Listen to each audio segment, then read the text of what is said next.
Assalamualaikum warahmatullahi wabarakatuh. Siswa-siswi SMP dan MTS di seluruh tanah air, kelas online PPKN kembali hadir untuk menjumpai kalian semua. Kali ini kita akan bersama belajar tentang perumusan dan penetapan Pancasila sebagai dasar negara.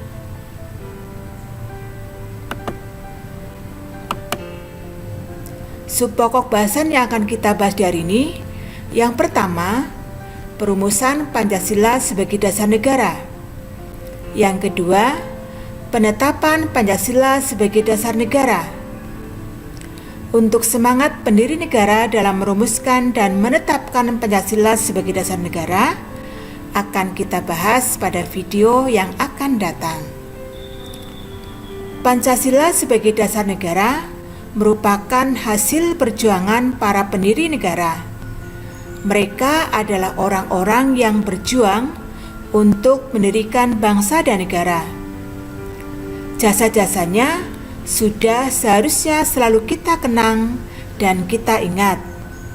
Seperti yang diucapkan oleh Proklamator Indonesia Insinyur Soekarno, jas merah, jangan sekali-sekali melupakan sejarah. Siswa-siswi SMP dan MTS di seluruh tanah air, kita lanjutkan pembahasan dengan pembentukan BPUPKI. Bangsa Indonesia mengalami sejarah panjang dalam melawan penjajah. Setelah kekalahan Belanda dalam Perang Asia Timur Raya, bangsa Indonesia jatuh ke tangan Jepang. Beberapa kebijakan Jepang yang menimbulkan penderitaan rakyat diantaranya pelaksanaan kerja paksa atau rodi yang menyebabkan banyak laki-laki Indonesia dikirim ke Burma untuk melaksanakan pekerjaan berat dalam kondisi yang buruk.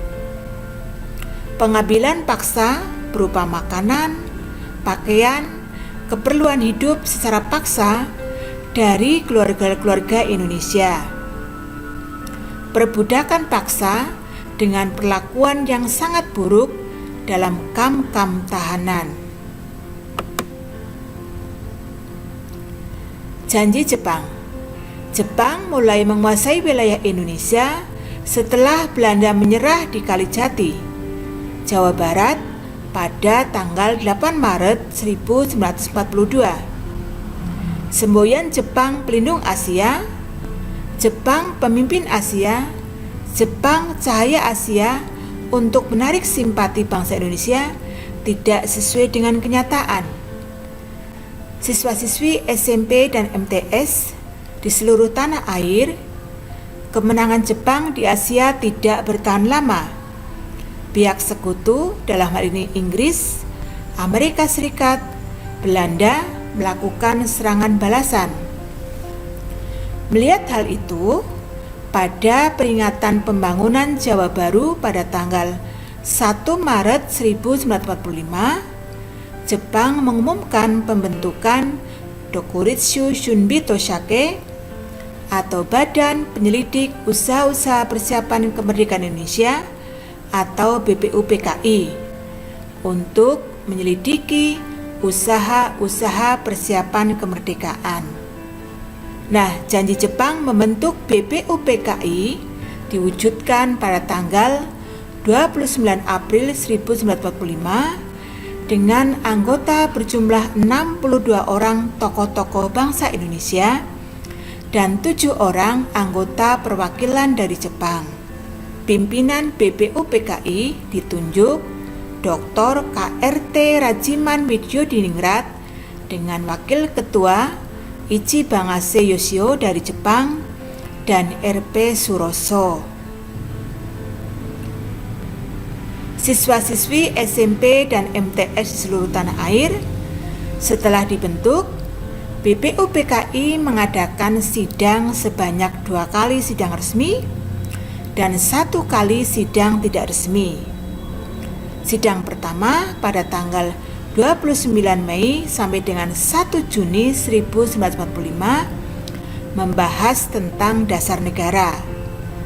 Sidang kedua pada tanggal 10 sampai 17 Juli 1945 membahas rancangan Undang-Undang Dasar, dan sidang tidak resmi dilaksanakan pada masa reses antara sidang pertama dan sidang kedua, membahas rancangan pembukaan Undang-Undang Dasar tahun 1945 dipimpin oleh anggota BPUPKI Insinyur Soekarno. Sidang BPUPKI dilaksanakan di Gedung Chow San I, kini dinamakan Gedung Pancasila. Nah, siswa-siswi sekalian, pada sidang pertama BPUPKI tanggal 29 Mei 1945, Mr. Muhammad Yamin secara lisan mengusulkan 5 dasar negara, yaitu sebagai berikut. Yang pertama, peri kebangsaan. Yang kedua, peri kemanusiaan. Yang ketiga, peri ketuhanan. Yang keempat, peri kerakyatan. Dan yang kelima, kesejahteraan sosial. Di samping itu, Muhammad Yamin juga mengusulkan konsep dasar negara secara tertulis dengan rumusan sebagai berikut. Yang pertama, ketuhanan yang Maha Esa. Yang kedua, kebangsaan persatuan Indonesia. Yang ketiga, rasa kemanusiaan yang adil dan beradab. Yang keempat, kerakyatan yang dipimpin oleh hikmat kebijaksanaan dalam permusyawaratan perwakilan. Dan yang kelima, keadilan sosial bagi seluruh rakyat Indonesia. Selanjutnya, pada tanggal 31 Mei 1945, Supomo menyampaikan pidatonya tentang dasar negara dengan rumusan sebagai berikut. 1. Persatuan. 2. Kekeluargaan. 3. Keseimbangan lahir dan batin. 4. Musyawarah. 5. Keadilan sosial.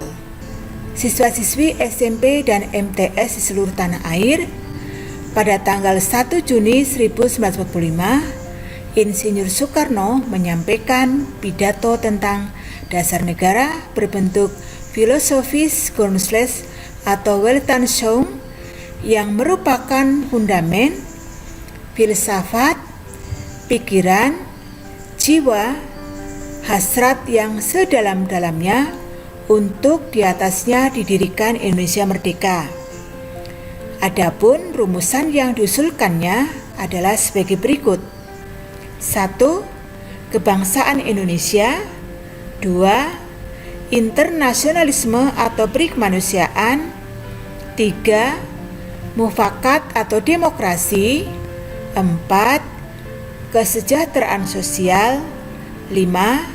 Ketuhanan yang berkebudayaan. Pada akhir masa persidangan pertama, Ketua BPUPKI membentuk panitia kecil yang diketuai oleh Insinyur Soekarno yang bertugas mengumpulkan usulan para anggota yang akan dibahas pada masa sidang berikutnya. Dalam perkembangannya, panitia ini membentuk panitia 9 yang bertugas menyelidiki usul-usul mengenai perumusan dasar negara. Siswa sekalian, siapa saja panitia 9? Yang pertama, Insinyur Soekarno sebagai ketua. Yang kedua, Dr. Andes Muhammad Hatta. Yang ketiga, Muhammad Yamin. Yang keempat, A.A. Maramis. Yang kelima, Mr. Ahmad Subarjo. Yang ke-1 sampai ke-5 mewakili golongan kebangsaan. Dan yang ke-6, Kiai Haji Wahid Hasyim. Yang ke-7, Kiai Haji Kahar Muzakir. Yang ke-8, Haji Agus Salim. Dan yang ke-9, R. Abi Kusno Cokro Suyoso. Dari yang ke-6 sampai yang ke-9 mewakili golongan Islam. Siswa-siswi sekalian, hasil kerja panitia 9 berupa mukadimah yang dinamakan Piagam Jakarta dibawa ke sidang kedua BPUPKI dan pada tanggal 14 Juli 1945 mukadimah tersebut disepakati oleh BPUPKI. Dalam alinea keempat naskah Piagam Jakarta tersebut terdapat rumusan dasar negara sebagai berikut. Yang pertama, ketuhanan dengan kewajiban menjalankan syariat Islam bagi pemeluk-pemeluknya. Yang kedua, kemanusiaan yang adil dan beradab. Yang ketiga, persatuan Indonesia. Yang keempat, kerakyatan yang dipimpin oleh hikmat kejaksanaan dalam permusyawaratan perwakilan. Dan yang kelima, keadilan sosial bagi seluruh rakyat Indonesia. Siswa-siswi SMP dan MTS di seluruh tanah air, kita teruskan pembahasan kita dengan pembentukan PPKI. Panitia Persiapan Kemerdekaan Indonesia didirikan oleh Jepang setelah BPUPKI melaksanakan tugasnya pada tanggal 7 Agustus 1945 dan pada tanggal 8 Agustus 1945 Insinyur Soekarno dan Muhammad Hatta diangkat sebagai ketua dan wakil ketua. Anggota PPKI seluruhnya berjumlah 27 orang. Dan pada tanggal 14 Agustus 1945, Soekarno mengumumkan bahwa Indonesia akan menyatakan kemerdekaan tanpa tergantung pada Jepang. Dan seperti yang kita ketahui, Soekarno didampingi Muhammad Hatta memproklamasikan Indonesia ke seluruh penjuru dunia. Siswa-siswi sekalian, sehari setelah proklamasi kemerdekaan, PPKI mengadakan sidang dengan hasil sebagai berikut. 1. Menetapkan Undang-Undang Dasar tahun 1945. 2. Memilih presiden dan wakil presiden, yaitu Insinyur Soekarno dan Muhammad Hatta. Dan yang ketiga, membentuk Komite Nasional Indonesia Pusat. Nah, siswa sekalian, rumusan dasar negara yang tercantum dalam pembukaan UUD 45 yang ditetapkan oleh Panitia Persiapan Kemerdekaan Indonesia adalah rumusan Pancasila yang kita kenal sekarang ini, yang menjadi dasar negara dan pandangan hidup bangsa. Siswa-siswi SMP dan MTS di seluruh tanah air, demikian tadi pembahasan kita kali ini. Sampai jumpa lagi pada pembahasan kita yang akan datang. Tetap semangat. Wassalamualaikum warahmatullahi wabarakatuh.